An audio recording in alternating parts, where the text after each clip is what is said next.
Today on GeekSmart, we're going back into the security realm, and this is an NVR for my security cameras.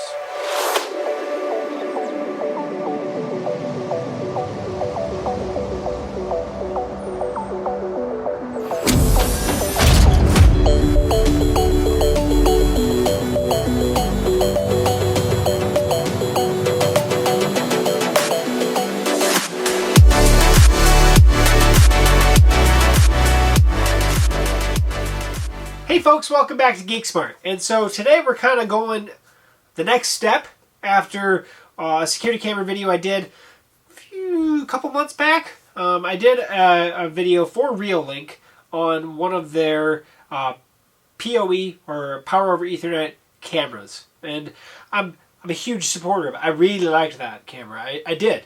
Now that's the only product they've ever sent me.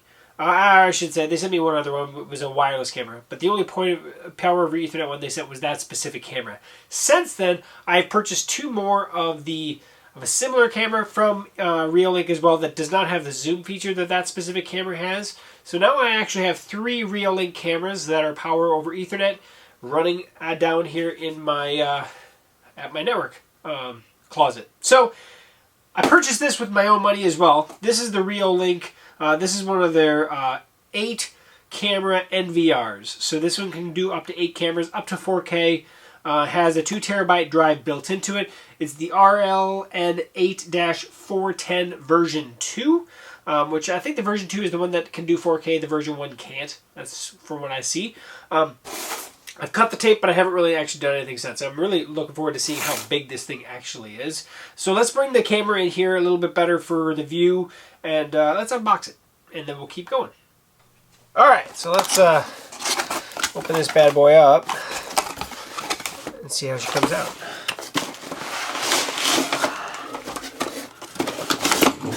Okay, so that's all that's in the box. That's completely empty.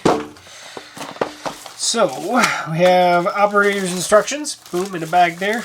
Might as well pop those out right now while I'm at it. Stick the bag in there. Ah, look at that. HDMI cable there as well.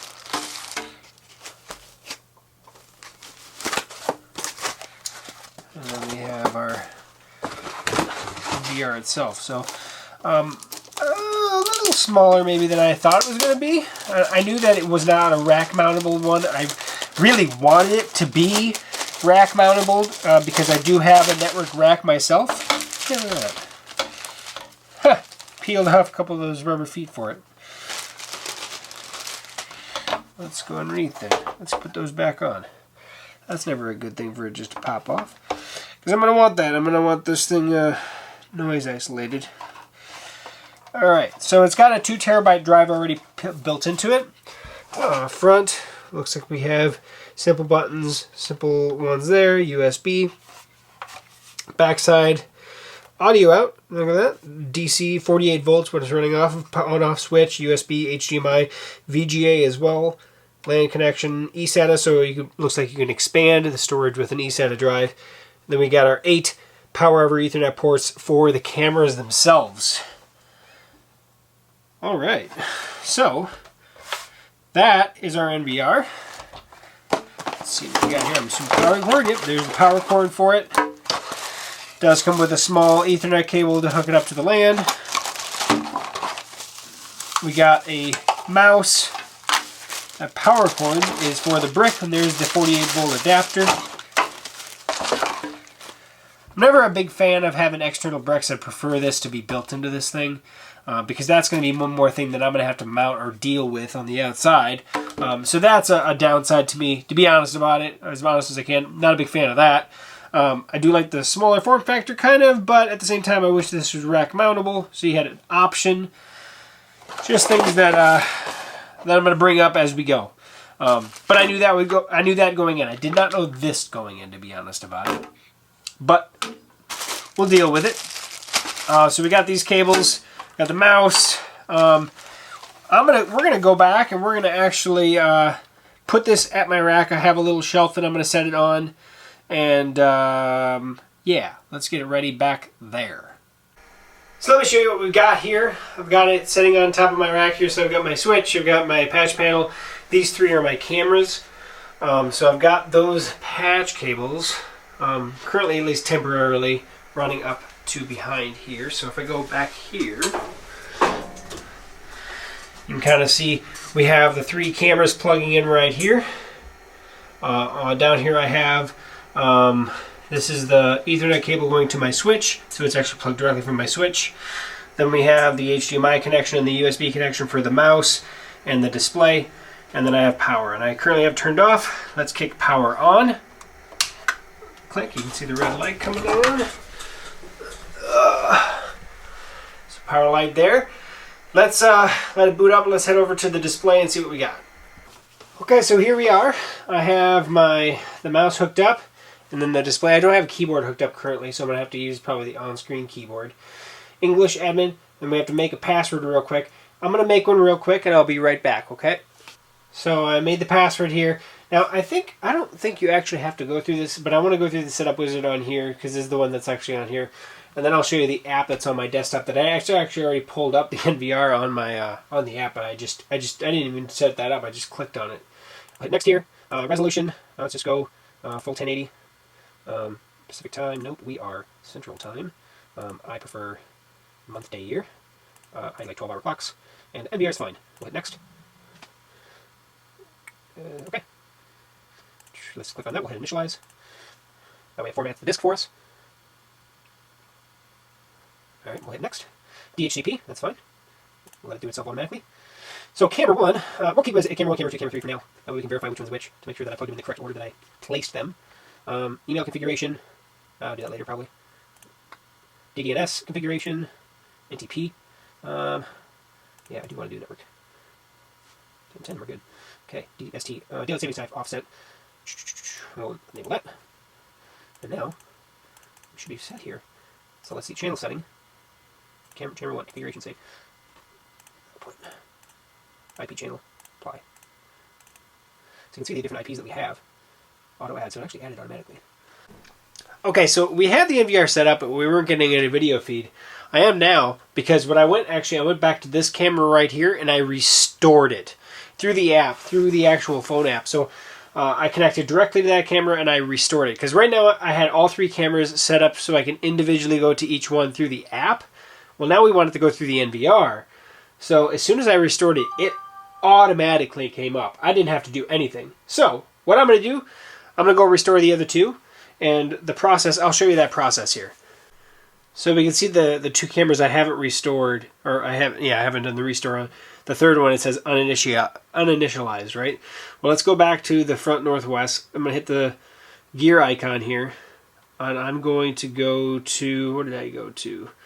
I think I hit the camera itself. Nope, I didn't. Maybe it is delete camera. Advanced. Advanced. Restore. Under advanced, restore. So basically, it doesn't delete any of the stored stuff. It's just going to erase the settings. I'm going to hit restore. And I'm going to let it restore. And it's going to probably automatically pop up back down there.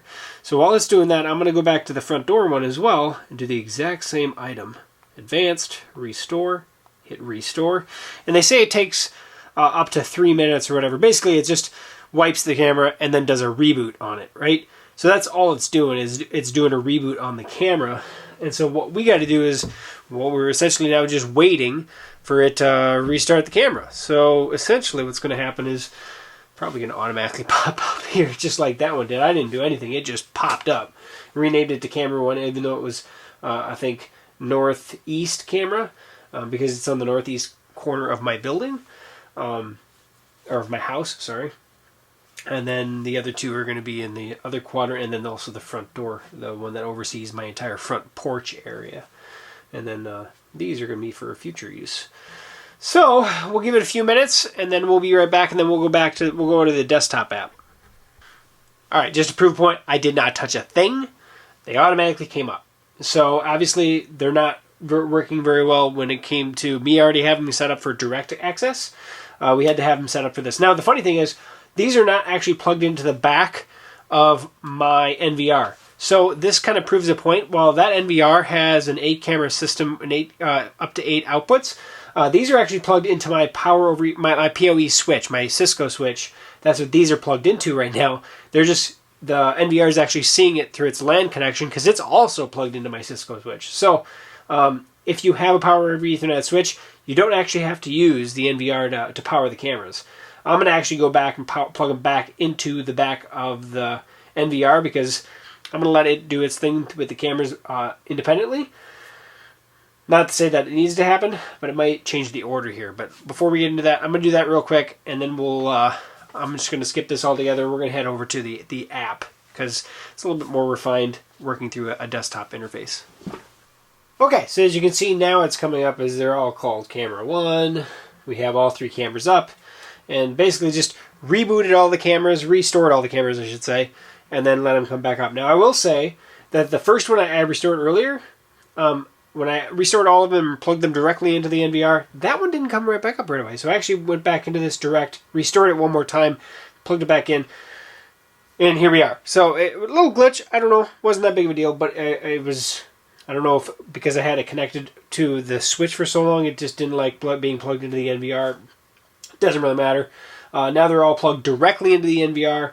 Obviously, I'm probably gonna have to change the camera names again, but yeah, so that's that. So we have all 3 of them. They're plugged in. They're good to go. 3 different channels.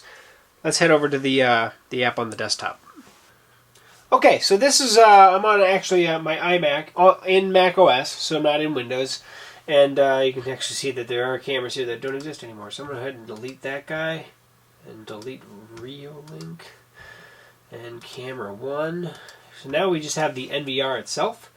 We're gonna hit the settings here, username or password error.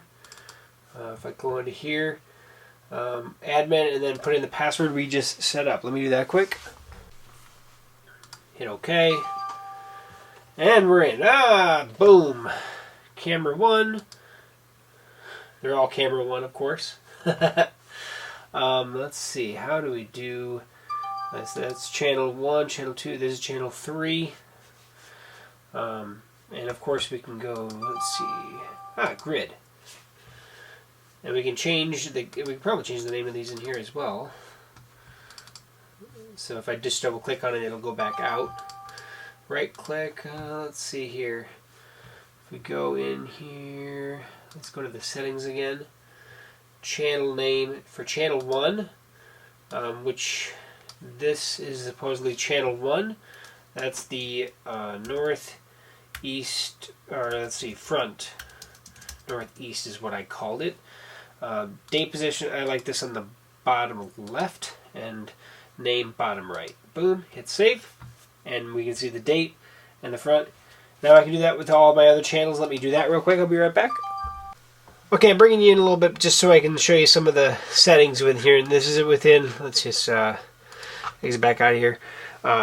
Where this is located on the software here, up here in the top right, we can see the NVR, and then right in here there's a little gear icon, settings. If I click on that, that is how I got to these. That's where the settings are located.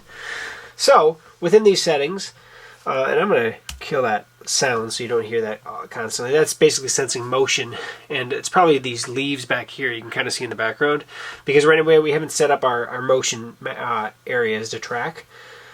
We can set masks if you want masks over it. You can change the output settings, the resolution, things like that. We can change our recording settings, overwrite, rewrite, post-record 2 minutes, peak duration 1 hour, pack duration.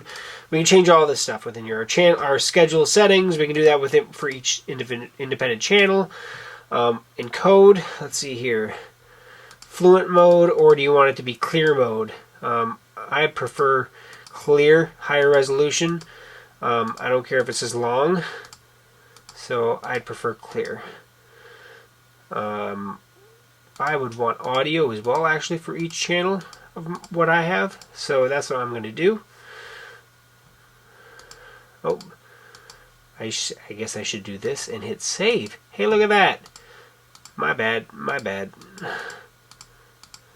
Hit save. Channel 3, clear, save. Okay.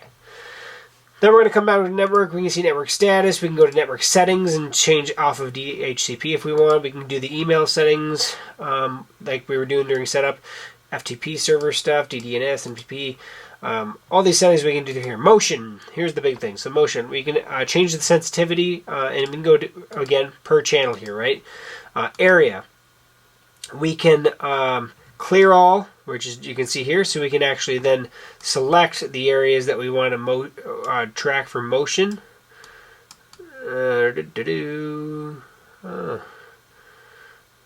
Let's see, let's clear all. We're going to want this whole setting basically right here.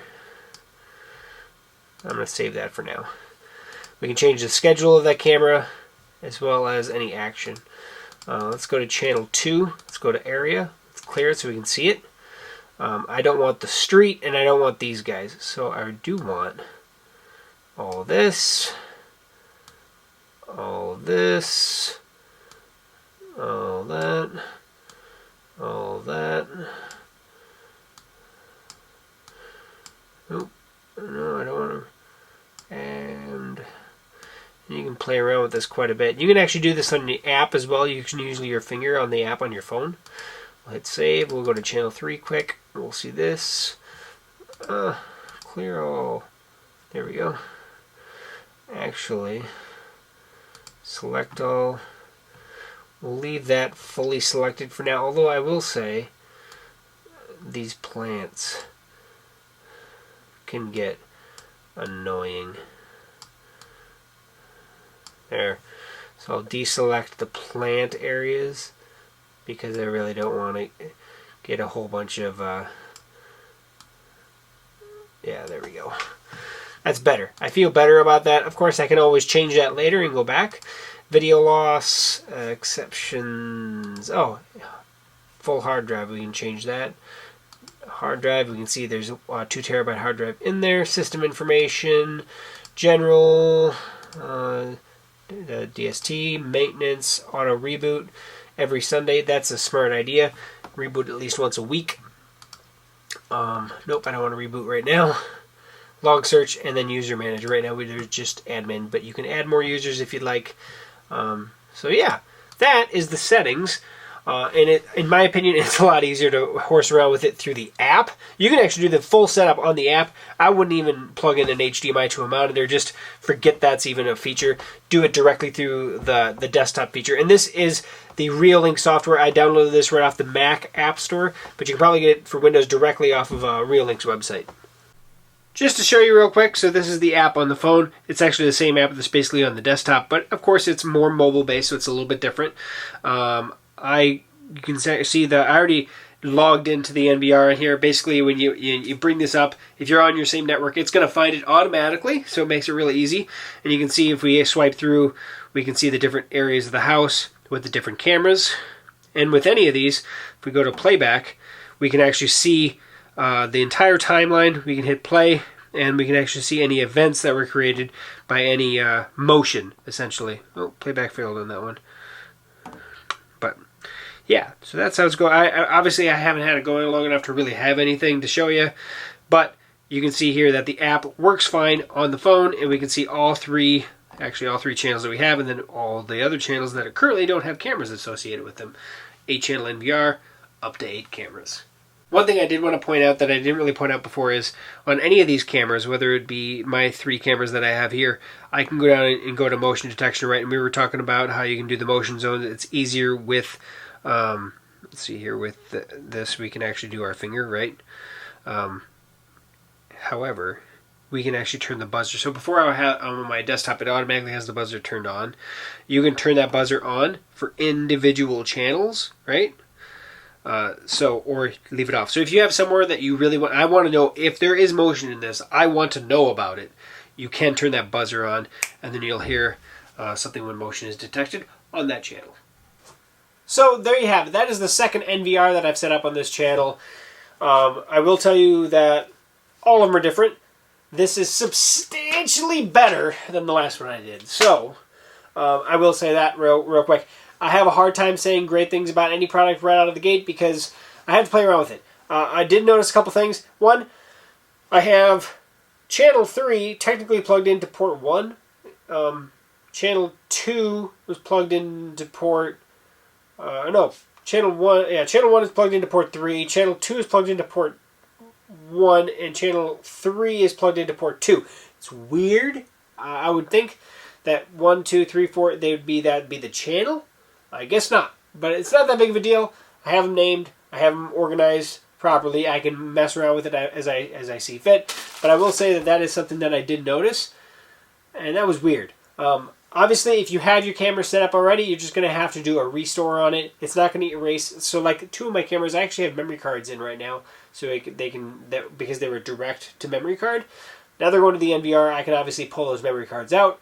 Restoring it does not erase the memory card, so if I need to go back to that footage, I can. So it's just something that's handy. But having an NVR system makes your system more secure, right?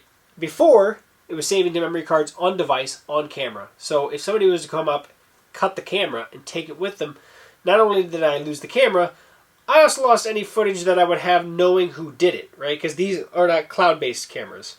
Having an NVR down here in my house under lock and key, they can take the camera, but I'm going to have video footage of them taking the camera. So NVRs are always a great way of doing that. Second thing, I'm going to have 24-hour constant surveillance. Having the memory card is going to be on and off depending on motion, which it is what it is, but having that 24-hour surveillance is fantastic. I can go to an exact point of time.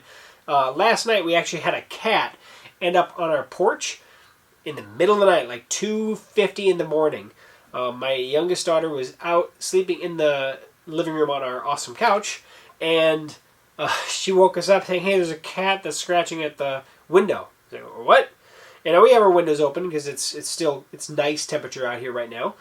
And sure enough, there was a cat right there by the window, like kind of scratching, meowing. It was kind of like crazy, and eventually I shoot it off, and then I took my dogs out to go to the bathroom.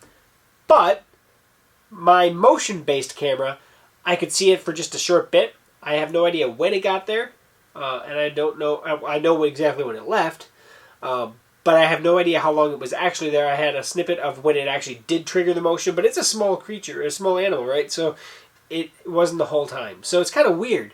But now with 24-hour surveillance, I'm going to be able to know exactly what's going on at any given time, and I can always go back. I can see the motion events because it's going to trigger motion, and it'll make an event on that 24-hour timeline, but I should be able to see everything. So I'm really looking forward to it. That's why I bought it, because more than anything, it's just nice having everything. I don't live in a bad neighborhood. It's very low crime. I honestly can tell you that I don't feel unsafe at all, but it's fantastic to have this because it just gives you a peace of mind. More than anything else, to be honest about it, this puts my mind at ease when I'm not home. When nobody's home. If I'm on vacation, if I'm gone for a weekend or doing something. Not only if I'm gone and my kids and my family are here, at least I can kind of check on things, right? These are all outdoor cameras, so I'm not really getting into anybody's privacy, but it's fantastic to have. And I'm really looking forward, and I'm really hoping that this NVR fits in with my lifestyle.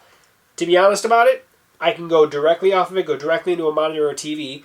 I have an app on my computer, works with Macs, works with PCs, and there's an app, I don't have to go to a web browser, and the app on the phone also has full access to everything.